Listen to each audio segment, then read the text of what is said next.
YouTube ಚಾನಲ್ಗೆ ಸ್ವಾಗತ. ಎಲ್ಲರೂ ಹೇಗಿದ್ದೀರಿ? ಆರಾಮಿದ್ದೀರಿ ಅನ್ಕೋತೀನಿ. ಇವತ್ತು ಅಂಟಿನುಂಡಿ ಹೇಗೆ ಮಾಡೋದಂತ ಹೇಳ್ಕೊಡ್ತೀನಿ ಬನ್ನಿ. 2 ಟೇಬಲ್ ಸ್ಪೂನ್ ತುಪ್ಪ ಹಾಕಿ ಅಂಟು ಹುರ್ಕೊಳ್ಳೋಣ. ನಾವು ಉರಿತಾ ಅವು ಫುಲ್ಲು ಇವು ಆಗಬೇಕು. ಆಮೇಲೆ ದ್ರಾಕ್ಷಿ ಹಾಕ್ಕೊಳ್ಳೋಣ.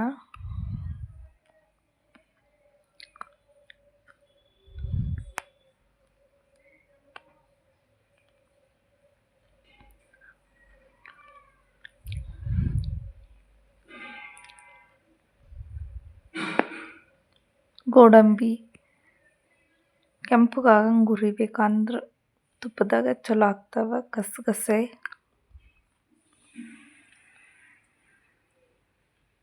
ಆಮೇಲೆ ತುಪ್ಪ ಹಾಕ್ಕೊಳ್ಳೋಣ. ಒಣ ಕೊಬ್ಬರಿ ಹುರ್ಕೊಳ್ಳೋಣ. ಸ್ವಲ್ಪ ಜಜ್ಜಿ ಇಟ್ಕೊಂಡಿದ್ದೀನಿ, ಆದರೆ ಬೆಲ್ಲ ಮತ್ತು ಉತ್ತುತ್ತಿ ಅದನ್ನು ರುಬ್ಬಕ್ಕೆ. ಇದು ಅರ್ಧ ಪೇಸ್ಟ್ ಮಾಡಿ ಇಟ್ಕೊಂಡಿದ್ದೆ.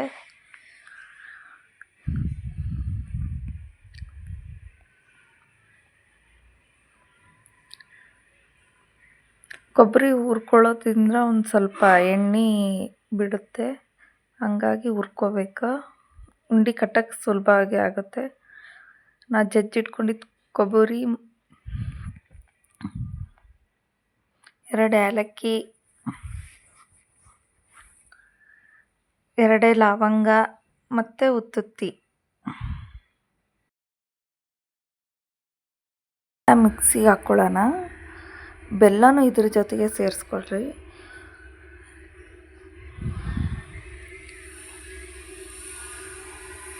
ಇದು ಅಷ್ಟು ಸೇರಿಸಿ ಮಿಕ್ಸಿಗೆ ಹಾಕ್ಕೊಳ್ಳೋಣ. ಅದು ಹುರಿದಿದ್ವಲ್ಲ, ಇದು ಜಾಜಿಕಾಯಿ ಅಂತ, ಅದನ್ನು ಹೊಡ್ಕೋಬೇಕು ಮೇಲಿಂದ. ಒಳಗೆ ಒಂದು ಸ್ವಲ್ಪ ಒಳಗಿಂದ ಕಾಯಿ ಇರುತ್ತೆ ಈ ಟೈಪು. ಭಾಳ ಹಾಕಬೇಡ್ರಿ, ಸ್ವಲ್ಪ ಅರ್ಧ ಹಾಕ್ರಿ. ಆಗಲೇ ಎಲ್ಲ ಹುರ್ಕೊಂಡಿದ್ವಲ್ಲ ತುಪ್ಪದಾಗ, ಅದರಲ್ಲಿ ರುಬ್ಬಿದ್ದು ಮಿಶ್ರಣ ಸೇರಿಸೋಣ. ಆಮೇಲೆ ಒಂದು ಸ್ವಲ್ಪ ಅಜ್ವಾನನ ಹಾಕ್ಕೊಂಡು ಆ ಥರ ಕೈಯಲ್ಲಿ ತಿಕ್ಕಿ ಹಾಕ್ರಿ, ಅಂದರೆ ಇದಾಗ್ತದೆ. ಆಮೇಲೆ ಇದನ್ನು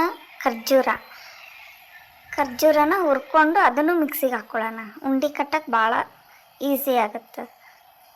ಈ ಖರ್ಜೂರದ್ದು ಬೀಜನೂ ಹುರ್ಕೊಂಡು ಮಿಕ್ಸಿಗೆ ಹಾಕ್ಕೋಬೇಕು. ಅದನ್ನು ತೊಳೆದು ಒನ್ ಡೇ ಒಣ ಹಾಕ್ಬೇಕು ಬಿಸಿಲಲ್ಲಿ. ಒಣ ಹಾಕಿ ಹುರಿದು ಪೌಡ್ರ್ ಮಾಡಬೇಕು.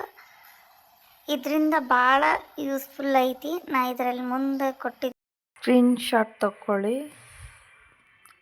ಈಗ ಖರ್ಜೂರ ರುಬ್ಕೊಂಬಂದಿತ್ತು ಮತ್ತು ಅದು ಪೌಡ್ರು ಹಾಕ್ಕೊಳ್ಳೋಣ. ಎಲ್ಲ ಚೆನ್ನಾಗಿ ಮಿಶ್ರಣ ಮಾಡ್ಕೊಳ್ಳೋಣ. ಮತ್ತು ತುಪ್ಪ ಹಾಕ್ಕೊಳ್ಳೋಣ ಬಾಣಲಿಗೆ. ಅಳಿವಿ ಹಾಕ್ಕೊಳ್ಳೋಣ. ಅಳಿವಿ ಅಂತೂ ಭಾಳ ಚಲೋ.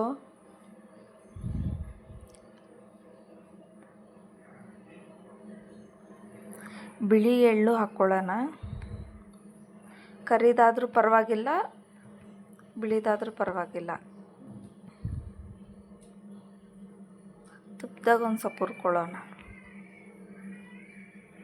ಮತ್ತು ಎಳ್ಳು ಇದ್ರೊಳಗೆ ಹಾಕ್ಕೊಂಡು ಹುರಿದು ಎಲ್ಲ ಮತ್ತು ಚೆಂದಾಗಿ ಮಿಶ್ರಣ ಮಾಡ್ಕೊಳ್ಳೋಣ.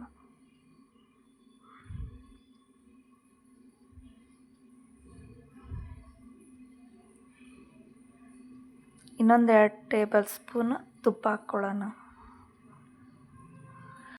ಖರ್ಜೂರ ಇರೋದ್ರಿಂದ ಉಂಡೆ ಕಟ್ಟಕ್ಕೆ ಒಂದು ಸ್ವಲ್ಪ ಸುಲಭ ಆಯಿತು. ಇಲ್ಲಾಂದರೆ ಬೆಲ್ಲದ ದಾಣ ಮಾಡ್ಕೊಂಡು ಹಾಕ್ಕೋಬೇಕು. ಅದಕ್ಕಿಂತ ಇದೇ ಸುಲಭ.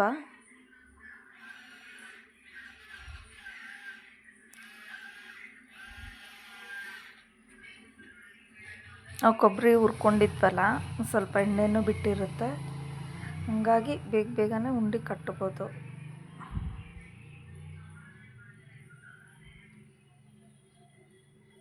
ಹೆಲ್ತಿಗೆ ಭಾಳ ಚಲೋ. ಮಕ್ಳಿಗೆ ಮಾಡಿಕೊಡಿ ಅಂತ ಹೇಳ್ತೀನಿ.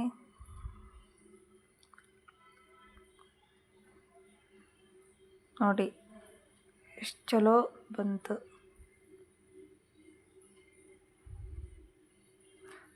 ತುಪ್ಪ ಬೆಲ್ಲ ಕೊಬ್ಬರಿ ಹುರ್ಕೊಂಡಿದ್ದು ಅದು ಆಯಿಲ್ ಬಿಟ್ಕೊತಾನೆ ಇರ್ತೈತಿ. ನನ್ನ ಕೈ ನೋಡ್ಬೋದು ಫುಲ್ಲು ಆಯಿಲು.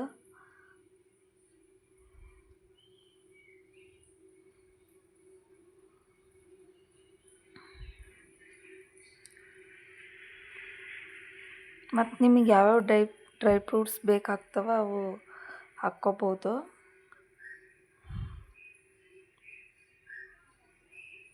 ಎಲ್ಲರೂ ಮಾಡಿಕೊಂಡು ತಿಂದು ಹೇಗಿತ್ತು ಅಂತ ನನಗೆ ಕಮೆಂಟು ಮಾಡಿ.